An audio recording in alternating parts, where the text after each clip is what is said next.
And what's going on? What's going on? What's going on, everybody? Welcome to a segment of Rich Nick React, guys. I will be reacting to some history. Sorry about that. I'll be reacting to some history, guys. But today I'll be reacting to Fannie Lou Hamer. Who is Fannie Lou Hamer, guys?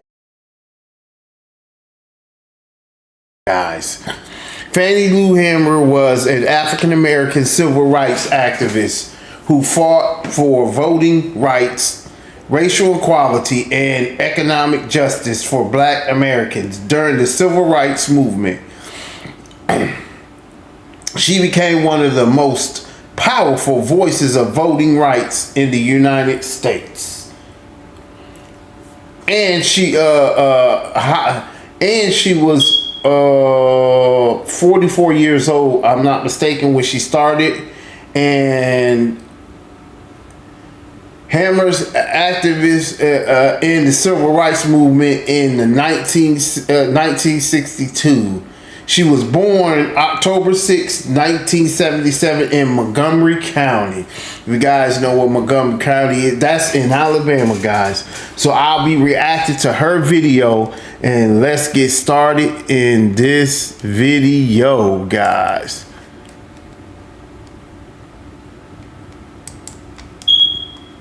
By the time I was 10 or 12, I just wished to God I was white, because they had food to eat, they didn't work, they had money, they had nice homes, and we would nearly freeze. We never did have food. We worked all the time and didn't have nothing.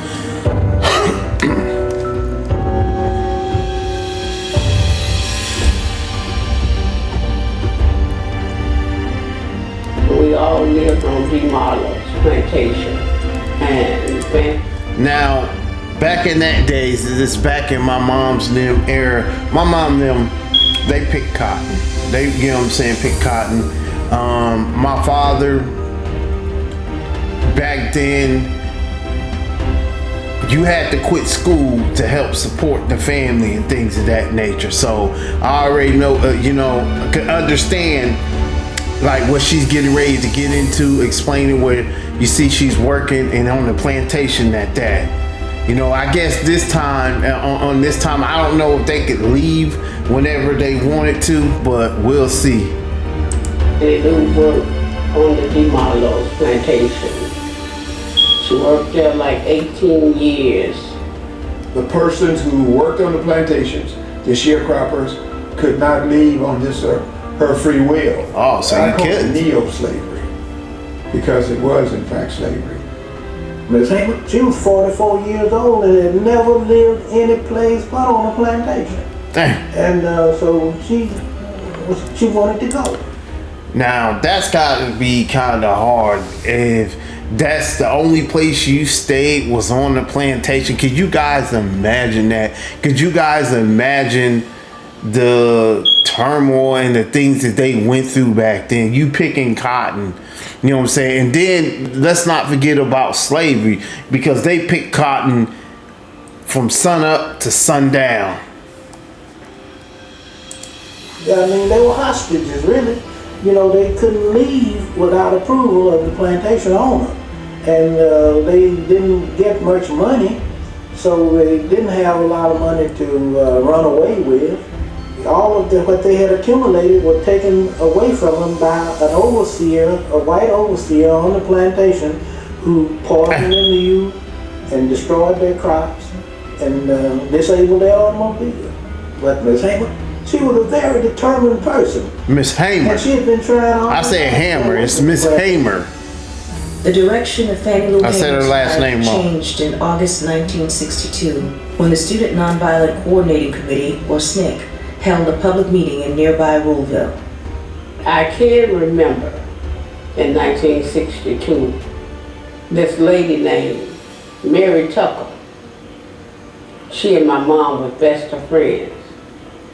And she told my mom that they was having a mass meeting at William Chapel Church. And she asked my mom, did she want to come? And Now that's her, Miss Hamer. Dang, it's like, see, guys, I'm originally from Alabama. I was born in what was that? I done forgot where I was born at. Got tongue twisted, but anyhow, I think it was Meridian, Mississippi. But and this took place in Mississippi. Anyhow, I've always been wanting to know history, because my thing is, why didn't we get taught this stuff in school? Why was this stuff held from us?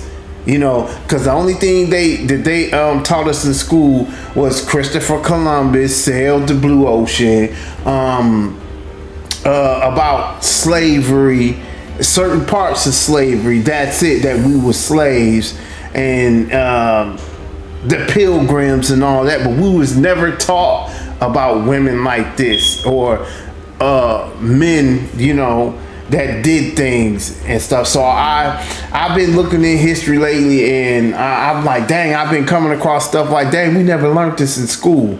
It's just sad that our history is being suppressed, but we're learning other people's history while our history is being suppressed. And they talked about, how it was our right that we could register and vote. And they were talking about we could vote out people that we didn't want in office. I never heard until 1962 that black people could register and vote. And you can understand why. You got 70% of the population of the whole county black, and then you got nothing but white people in office. So then they asked who would go down on Friday, which was the 31st, to try and register. So I went down. I was one of the person that said I would go. And people were really nervous about this trip to try and register to vote, a hostile act directed at white supremacy. I was on the bus, and everybody on there was afraid, even myself. White men in trucks were driving by, waving guns and yelling, sentences at us. And so these people on the bus were kind of upset, and Fannie Lou Hamer started to sing. This little light of mine, I'm gonna let it shine. She began to sing this little light, and people We could sing, boy. and were ready to face Sing whatever they had to face. A lot of trouble. That's one thing we did back then. Of her voice, it was clear that she was easing the fear. Let it shine. Well, it didn't take long for the registrar and other people to shut down the circuit clerk's office where you went to register your vote. And so now people had to go back home. Navon, the #1 rated business travel platform, lets your team book work travel in one place. Flights, Sorry about hotels, that, cars. guys. When they was on their way back home, they got stopped by the highway patrol. And the reason they got stopped, the highway patrol told them that the bus was too yellow. What? You riding a school bus, what other color's gonna be? Before she made it home, quite naturally, the registrar called DeMarlo and letting him know. The things that they had to deal with, man, I couldn't even imagine. But all I know is my mother and father moved from down there, because I was born down there. So until I got a certain age, then we moved up this way. You know what I'm saying? Up north. So I can imagine like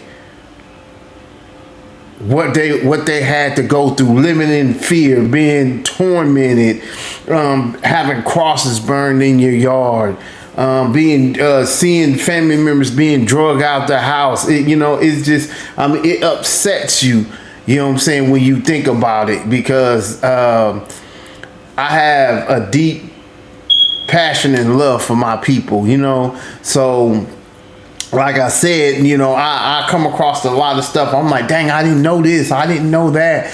And it's just like, just think you go to your grave not knowing your history, but you know other people's history. Make that make sense for me, guys. Really think about that, because everybody else knows their history except for us. The Asians know their history, they know where they're from. You know, white folks, they know their history, they know where they're from. It's like all other race and cultures know where they're from except for us, or know their history except for us. We're the only one that our history is being suppressed. Why is that? Think about that. Why is that? Let's get back into the video. That Fannie Lou was down there trying to register to vote. And the landowner drove up. He said, you will have to go down and withdraw your registration, or you will have to leave this place. And I didn't call myself saying nothing smart, but I couldn't understand it, and I answered in the only way I could and told him that I didn't go down there to register for him. I went down there to register for myself. And he said that, well, you'll have to go. And so he pulled away, and she went back into the house. And after she and her family met, had a little meeting to decide what they were going to do.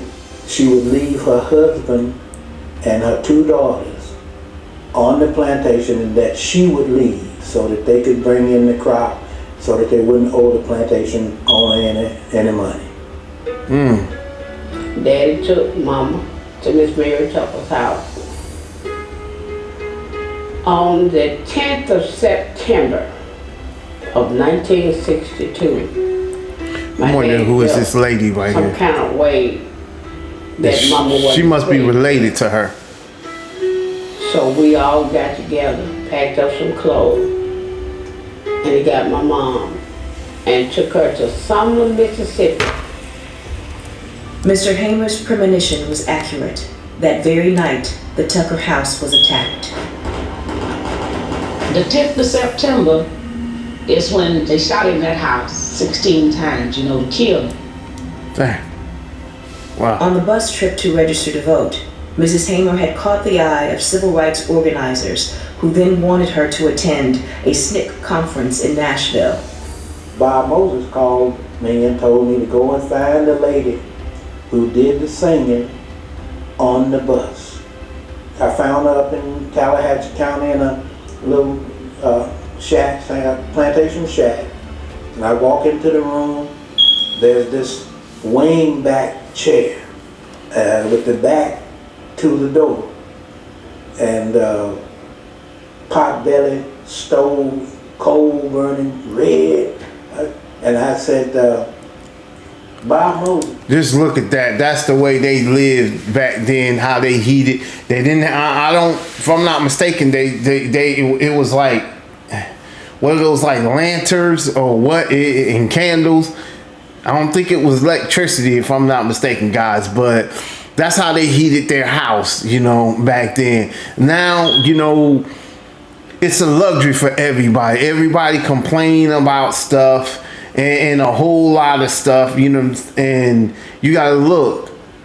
They didn't have the things that we have today. They didn't have back then. So it makes you think when you see this, like, dang, we complain about stuff and we have this and we have that. They didn't have that. They didn't have washing machines, not yet back then. It was a washboard. It was a washboard, because I remember my mom was pregnant and I used to see her use that washboard. You know, because we couldn't afford a wash machine at first. So she would use the washboard and she would wash the clothes in the tub with that washboard. And I can remember that faintly, because I know it's some things you can't remember when you were younger, but it's like look, stuff I remember from my childhood. Sent me to get Fannie Lou Hamer. And she stood up and said, I'm Fannie Lou Hamer. I mean, ready to go. I mean, didn't know if I was a kidnapper or what. You know, never thought about that. She left with him, and that woman been traveling ever since. You don't know what an AI work management platform is? Okay, let me tell you. Sorry about the ads, guys. Mrs. Hamer's presence at the 1962 SNCC conference in Nashville, where you could see for the first time, you know, a local person from Mississippi reflecting exactly what you wanted to find in the rural South. It becomes clear where we're dealing. She looks with like a somebody fighter. different. This is no She looks like a fighter, man. Docile, servile sharecropper. This is a woman of considerable strength. When she stepped forward, I don't think anyone in SNCC realized how strong she was, and she may not have realized how strong she was. And so Fannie Lou Hamer was just what we had been looking for. Because she didn't wait around. I mean, she just got right to work continuously. We canvassing communities and encouraging people to go to the courthouse. She said, because voting is your voice, you know, to decide on who you want to represent you or who you want to be your president. You got to have, I'll say, the galls. You got to have the strength, man, to do what she did. She helped thousands of African Americans register to vote in Mississippi despite the threats and the discrimination, man. So she just imagine the threats that she had, man. Just imagine. Just imagine, man. This is just wow. On June 9th, 1963, Fannie Lou Hamer was returning by bus from a voter registration conference in South Carolina. They stopped at one on the Mississippi. South Carolina. And so. Wow, South Carolina. Guys, I'm in North Carolina. I know it's a lot of history. South Carolina, Georgia, even up north too. It's just a lot of history. I suggest everybody to know your history, man. Know your history. Just look stuff up. You'll be surprised on stuff. And I'm going to be bringing out a lot of stuff. I'm going to be reacting to a lot of things. Not just history, but a whole lot of stuff. Because it's just like, I am, 49 years old, guys. And I'm just finding out, man, about a lot of stuff. And I'm 49. When I was in school, like I said, we wasn't taught things. We was only taught, basically we were taught other people's history and not ours. That's why they call it his story. Not history, his story. Some of them wanted to use the bathroom, some of them wanted to get food. But at the time, she was still on the bus. And when she did decide, she seen them running out of the place. And she stepped off to see what was going on. And somebody told her to get back on the bus. But this highway patrol hollered at somebody else, told her, get that one there, which was my mom. And they took him to jail. Oh, so that's her mother. I was beaten in jail, and my body was just hard as metal. I'm suffering now with a blood clot in the artery to the left eye and a permanent kidney injury on the right side. From the time that I began working, I never had a mind to stop. But after that happened to me in Wyoming, then I knew that it wouldn't be anything that would stop me other than death. In 1964, as a founder of the New Mississippi Freedom. So I guess after that, what her mind state was, you know, ain't no going back now. It's just death. You know what I'm saying? It's just, I'll die first. You know, but I have to do this. I have to keep carrying on no matter what, because they beat her. She said until her body felt like metal, bro. Cause you imagine, and then she got a blood clot in her eye. Wow. Just imagine, and this is the history and stuff that they're trying to suppress and do away with right here.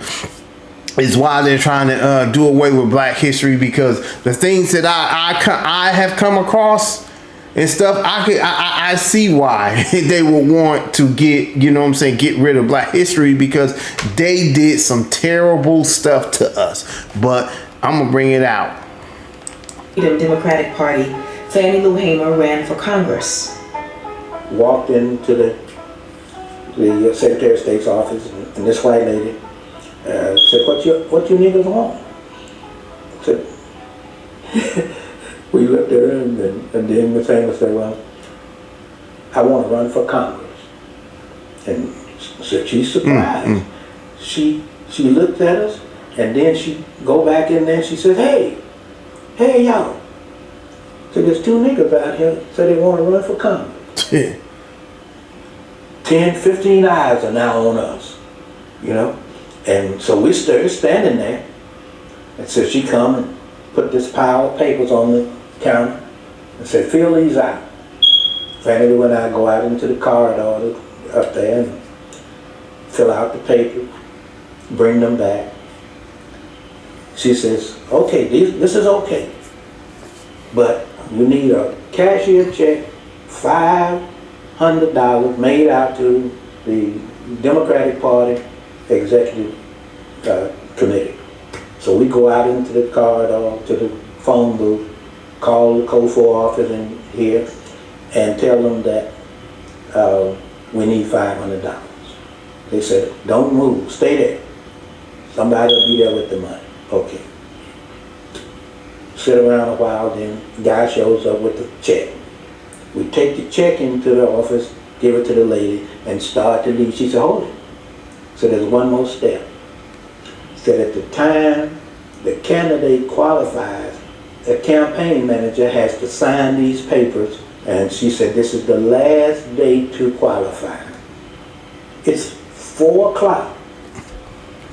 We're gonna shut this down at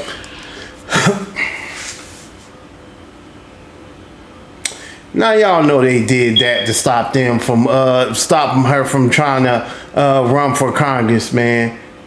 That was done intentionally. I knew it, you know, when she said the cashier's check, I was like, what else is gonna be next? That's what was going through my mind. I'm like, okay, what else is gonna be next? And now, you know, oh, you have to this time and stuff. That's they call that crafty counsel that, you know what I'm saying, that was going on. But I'll carry on. 4:30. And if you don't get this all in today, you're out of luck. You won't be able to run. Fannie Lou Hamer looked at me and she said, Matt, go in there and put your name on them papers and let's go home. I said, oh, Miss Hamer, come on now. You know, I don't know nothing in the world about being a campaign manager. She said, Mac, you know as much about being a campaign manager as I know about running for Congress. Put your name on the papers and let's go home. Want 50 grams of protein in one meal with zero cooking? Then you want Factor. Honestly, She wasn't afraid. She was not afraid. In August 1964, Mrs. Hamer was a member of the Mississippi Freedom Democratic Party's delegation to the Democratic National Convention in Atlantic City. Everybody knew that the state of Mississippi discriminated against black people, denied black people the right to vote. Everybody in the Democratic Party knew that the Democratic Party of Mississippi was an all-white and white. Yep. What he's saying is true, because this is Mississippi Freedom Democrat Party in 1964 to challenge all white Mississippi Democrat parties. So she was causing some ruckus and some troubles and some problems. She was a problem. They weren't even loyal to the Democratic Party. They came to the Democratic Party's convention supporting Barry Goldwater, the Republican.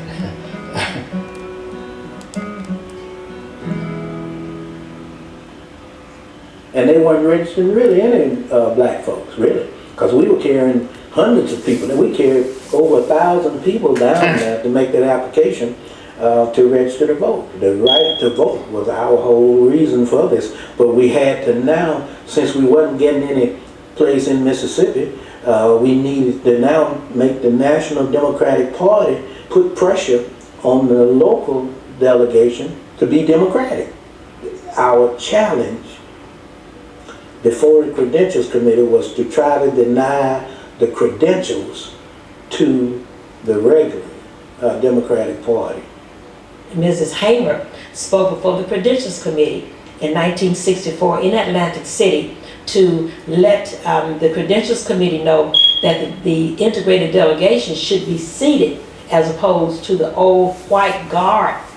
Mrs. Hamer was chosen to speak because of the fire that was in her spirit. I told you she was a firecracker. Her articulation, and really because of her eyes. I can see it. That's why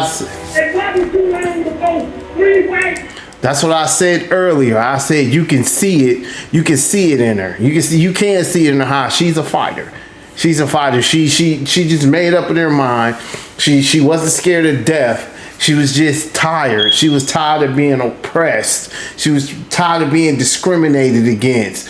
You just get to the point where you're sick and tired. Just on up till today. This stuff still goes on today, but it's being hidden in a slick way. It's ways to hide it, but back then, it was just out in the open.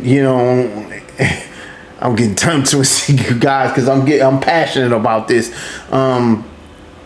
It was like I said, back in the day, it was just out in the open. Now it's being hidden and disguised because they know it'll be trouble and they will have to pay for it or get sued to the third power. So it's hidden.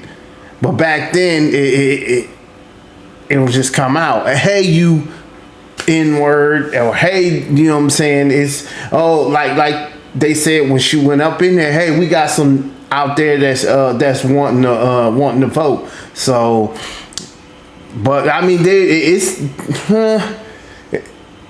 I'll say in these sundown towns and stuff like that, they'll probably say some stuff like that. Yes, I did say it in sundown towns because there still are sundown towns, and we're not gonna sit here. We're not gonna act like that there's not, because it just bothers me when people act like or turn blind. Oh man, oh, that doesn't go on. That was back in the day. What are you talking about? That was back in the day. And and that stuff still goes on. And the reason why you say it doesn't go on because it's not bothering your household or it's not affecting you, but that's why you'll say it, And that goes for anybody, any other race, even the same some of the people of my complexion. Oh, that doesn't go on because it's not hitting at your front door, and a lot of times it be because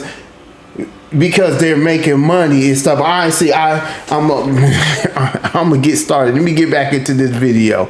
All right, let's go. Men came to my cell. One of these men was state highway patrol. He said, "We're going to make you wish you was dead." When you looked into Mrs. Hamer's eyes, you knew she meant business. You knew that she had been through a lot. I see tiredness. She's tired. Presence commanded respect. But she's fighting though for her people. But you can see tiredness in her eyes. Two Negro prisoners. You can see it. Highway patrolman ordered the first Negro to take the blackjack. The first Negro began to beat. And I was beat by the first Negro until he was exhausted. I was told that there were people on the Credentials Committee in tears.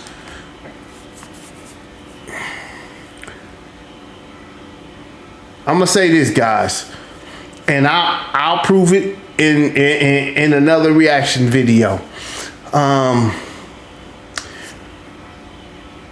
Where they say, quote unquote, other Negroes beat her.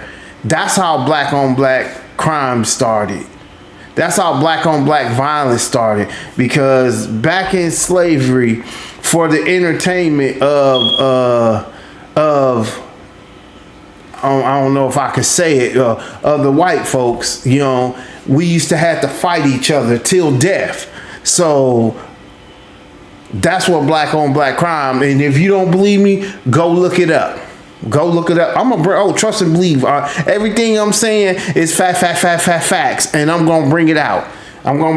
So if you don't believe me, just go look it up yourself. Just look it up yourself. But that is how black on black crime started, and it's not talked about. When they listened to Mrs. Hamer tell her story. After the first Negro had beat him till he was exhausted, the state highway patrolman ordered the second Negro to take the blackjack. The second Negro began to beat and I began to work my feet. And the state highway patrolman ordered the first Negro had beat to sit on my feet, to keep me from working my feet. I began to scream and one white man got up and began to beat me in my head and tell me to hush. That's the sound of an American hard at work. Want to be a part of it? Listen up. Hello. All of this is on account of we want to register to become first-class citizens. And if the Freedom Democratic Party is not seated now, I question America. Is this America, the land of the free and the home of the brave, where we have to speak? I have to say something on that, what she just said. The land of the free this is America. This is not our place of rest. It took me this long to figure that out, and how could I say this? Learning some history. This is not our place of rest. You know, this is, you know, in America is not for us. Everybody, I know people not gonna like what I'm saying, but I got to tell the truth and shame the devil. I got to tell the truth and shame the devil. This place is not for us. It's just not, you know. And why I say that is, just look, all the what is that, redlining that goes on, and the ghettos. That was designed. That was designed.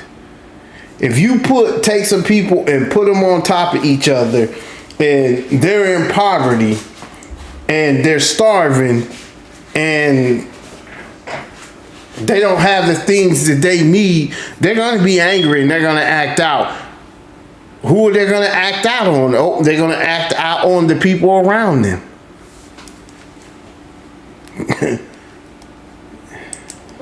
With our telephones off of the hook, because our lives be threatened daily, because we want to live as decent human beings in America.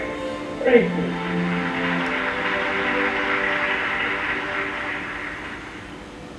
We thought we had the case won. We thought that we had come here and we were going to get the National Democratic Party to say, okay.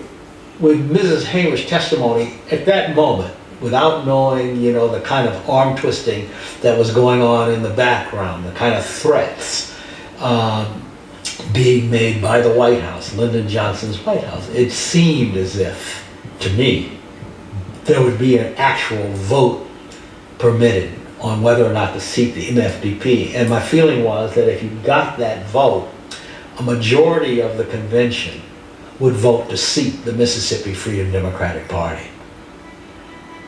But behind Richard the scenes, Nixon. President Johnson and party leaders had no intention of allowing a vote by the full convention. Instead, they offered a compromise, allowing 2 members of the Mississippi Freedom Democrats to be recognized as delegates at large. So they offered us that, what they call a compromise of 2 seats at large, really representing nobody. Damn. Some are wanting to accept the compromise, and most of the SNCC people are saying no. and they take us off into Yeah, I would say no, you're not supporting anyone. Well, separating us to try to persuade us to accept this compromise. And so, and then Mrs. Hamer standing up and, you know, just saying, we shouldn't do this. We are not going to do this. And then all of us, the delegates, vote with her. So although at one level the challenge failed, that is to say that the Mississippi Freedom Democratic Party was not seated, at another level you have to acknowledge that the challenge changed the Democratic Party and in a sense changed the face of Democratic Party politics in the United States. I'm gonna say something, and I know some people are gonna get mad at me. And I'm talking about, when I say people get mad at me, I'm talking about my people.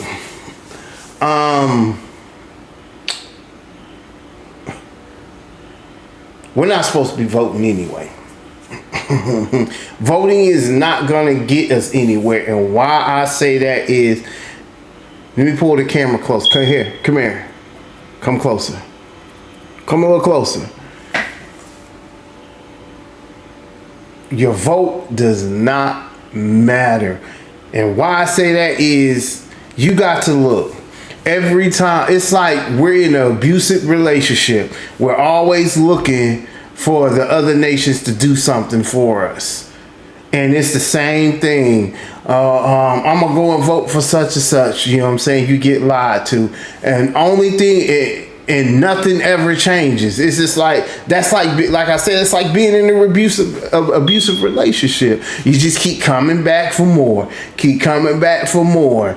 Then you vote, that person get in there and they don't do nothing that they say they're going to do for us. They're not going to do it. They're not. They'll help everybody else except for us.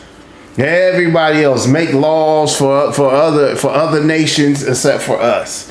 And we actually don't have nobody. What is that place where what is, dang, I don't forgot what it is, but where they all come to the table with all nations. And if you guys didn't know, we do not have nobody representing us, because they have the Chinamen there, they have the Arabs, the Africans, but you know, and that's another thing too. Africans and so-called African Americans are totally two different people.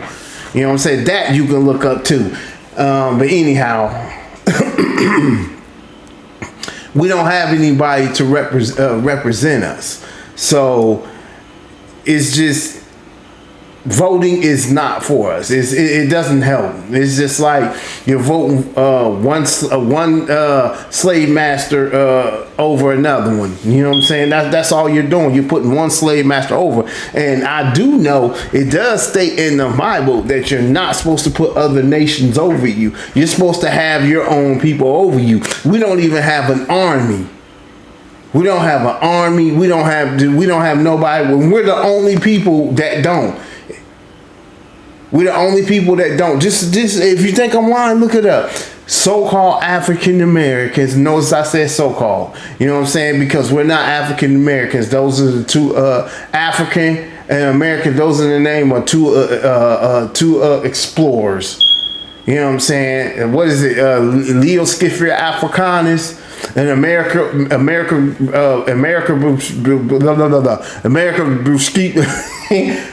Bruce, I can't even say that name right. I get tongue twisted with that. America, but those are two white explorers. You can look it up. If you think I'm lying, look it up. That's exactly what I'm gonna tell you. Don't believe what I say. The things I'm saying, go and look it up. Let me get back to the video.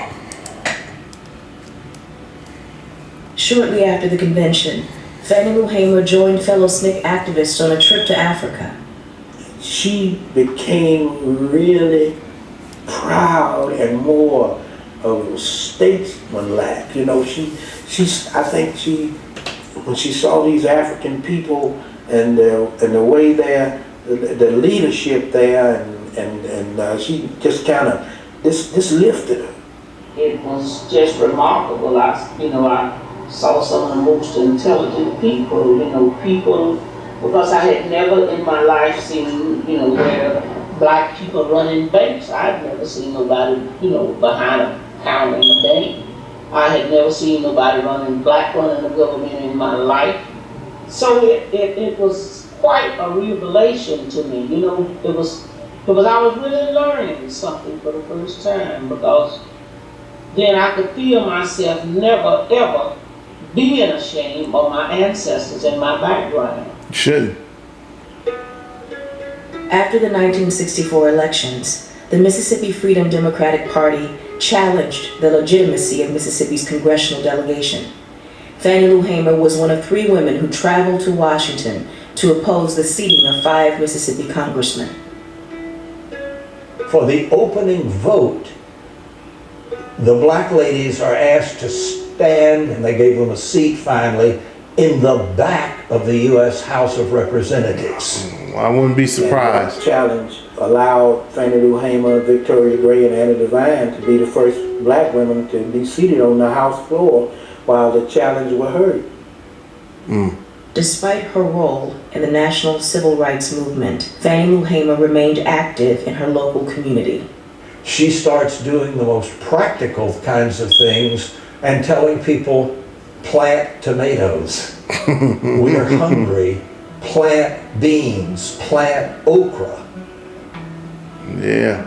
Back then people... Those are some of the stuff I grew up, beans and okra. Halftime, Country have living. clothes.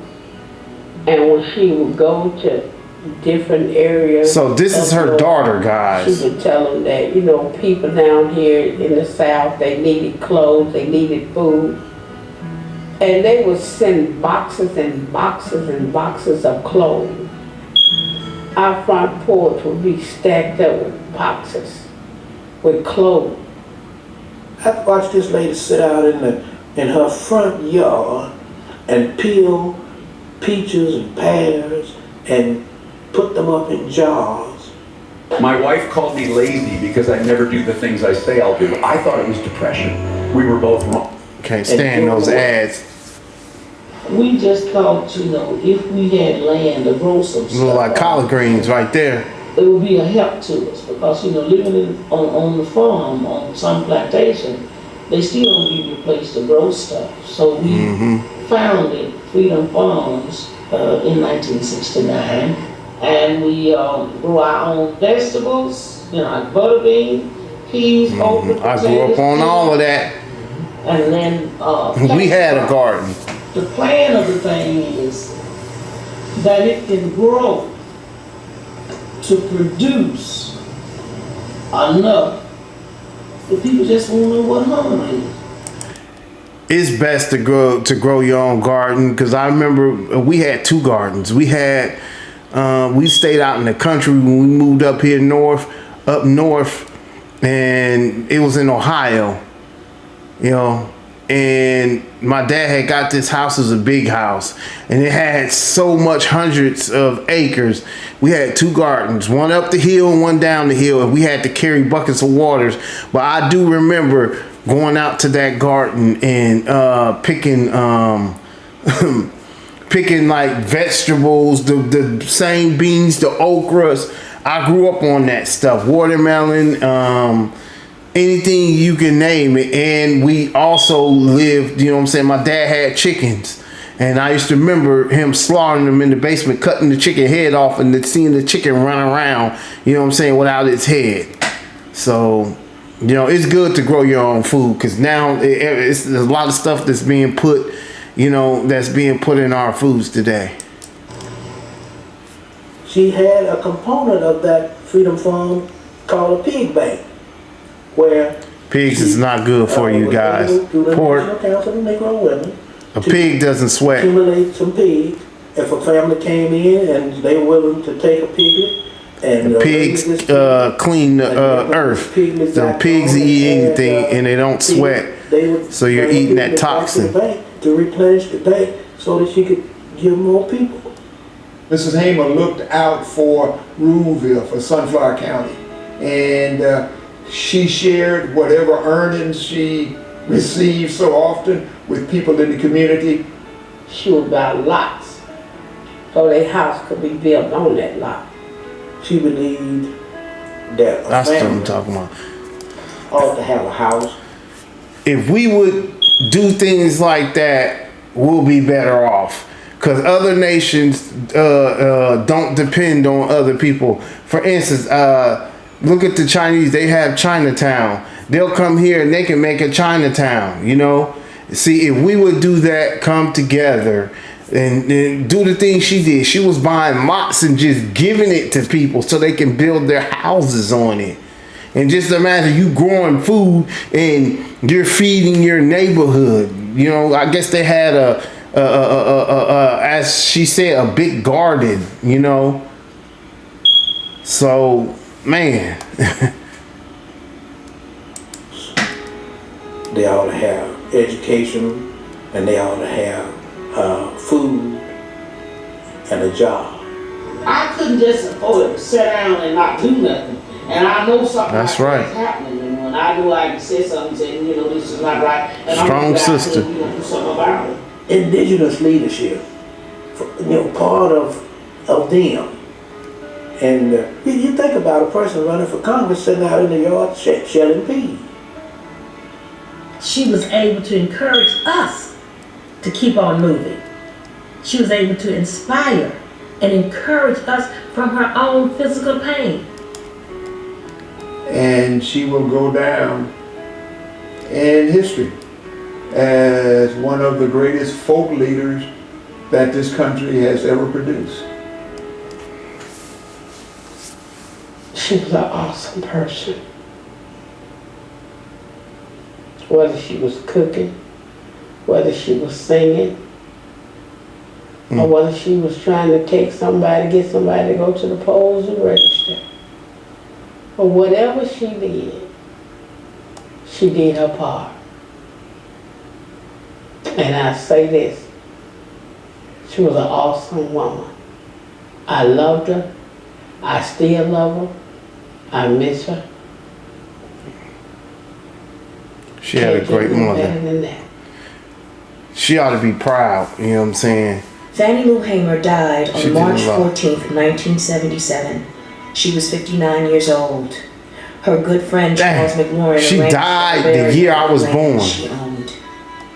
The reason she's buried where she's buried is that a few days before she passed away, I went to visit her, and she said, Mac, promise me I will not be buried on a plantation. I've been on a plantation all my life. She I was don't free. want to be buried. Damn. So she got basically free We have when she commitment died. She didn't get buried on the plantation. Wow. Keep her legacy alive.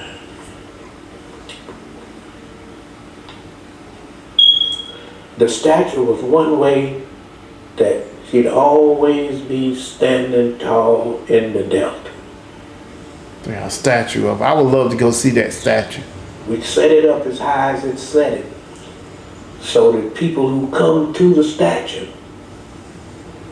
would be looking up at her. Mr. Light Mine, I'm gonna let it shine.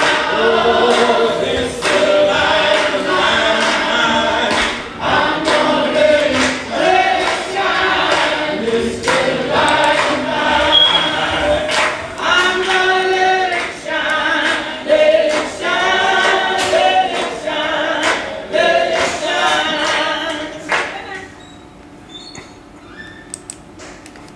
Man, guys, just hearing stuff like that, man, it just it moves you. Now, the things that I was saying, guys, there's some things that I want to share with you guys. The things that I was saying, you know, I'm not saying to try to cause division or try to cause confrontation. You know, I'm saying it, you know what I'm saying, because it's the truth. I'm not going to sit up here and say anything, guys, that is not facts. Like, for instance, with the voting thing, it's still in the Constitution, it's still that they have on the books that we're 3/5 of a human being. So that's why we get treated the way we treated the way we've been treated. It's just that I'm one of the ones that know a lot of. I know things. You know what I'm saying? I just know. You know, I'm not walking around blinded and everybody should come together. It's not gonna happen. It's just not gonna happen, guys. It's just not gonna happen. It even says it in the Bible. It's not gonna happen because that's not how God meant it to be. It says that He divided the nations of their lands. Everybody, okay. I'm gonna put these people over here, and I'm gonna put these people over here, and I'm gonna put these people over here. You know, this is your heritage over here. This is your heritage. So, you know, it's just not gonna happen. I know some people want that, but it's just not gonna happen, guys. It's just not, you know. So, but I hope you guys enjoyed this video. I came across this, I think, like what, a week ago. I came across a lot of things, guys. I'm gonna be bringing out a lot of stuff, so I hope you guys enjoyed it. Support your boy Rich Nicks, guys. Rich Nicks Reacts, because I'm gonna be bringing this stuff, and I'm gonna be bringing some stuff to you guys.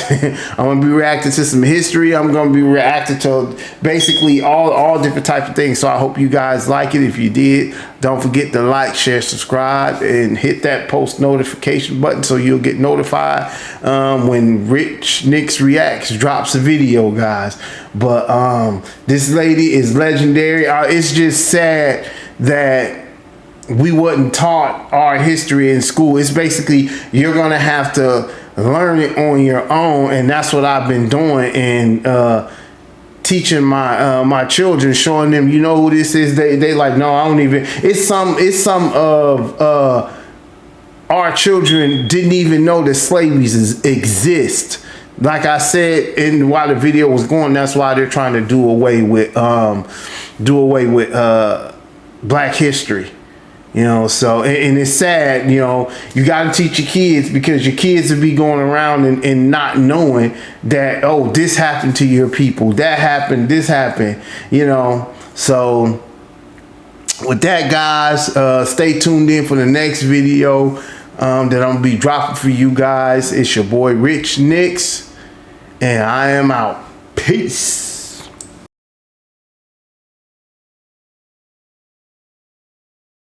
Thank you.